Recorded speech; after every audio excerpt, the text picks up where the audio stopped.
Playing field তারা তৈরি করবেন, কিন্তু আমরা সেখানে ব্যাপক দুর্বলতা দেখছি। আমরা বারবার দৃষ্টি আকর্ষণ করছি সরকারের, ইলেকশন কমিশনের বিভিন্ন জায়গায় অনেক ডিসিএসপিরা প্রকাশ্যে পক্ষপাতিত্ব করছেন, আমরা সেগুলো দৃষ্টি আকর্ষণ করতেছি, কিন্তু ইলেকশন কমিশন এবং সরকার এখানে খুবই দুর্বলতা প্রদর্শন করছেন, তেমন কর্ণপাত করছেন না।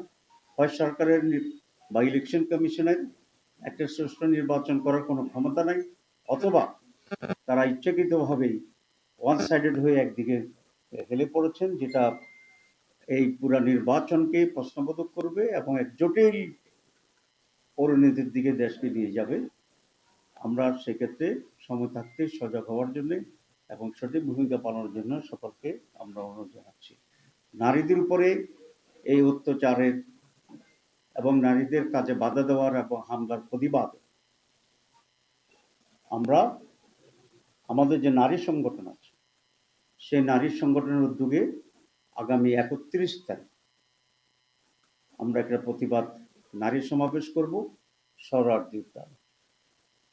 সকাল 10:30 এই প্রতিবাদ সমাবেশ শুরু হবে এবং এই প্রথমবার বলা যায় আমাদের নারীদের বাধ্য হয়ে আমাদের নারী সংগঠনের কর্মীরা প্রকাশ্যে এসে এটার প্রতিবাদে তারা এই সমাবেশ করবে। যদি তাতেও সমস্যার সমাধান না হয় তাহলে আমাদের মহিলাদের পক্ষ থেকেও আরো ব্যাপক কর্মসূচি থাকবে, আর 11 দলীয় যে জোট আছে এই জোটের পক্ষ থেকেও আমরা মাঠে বড় ধরনের কর্মসূচি দিতে আমরা বাধ্য হব।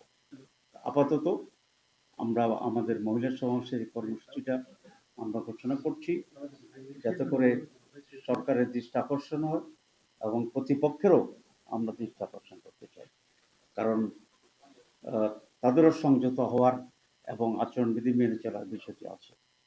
অন্যথায় এই জাতি যা করণীয় সেটা করবে ইনশাআল্লাহ।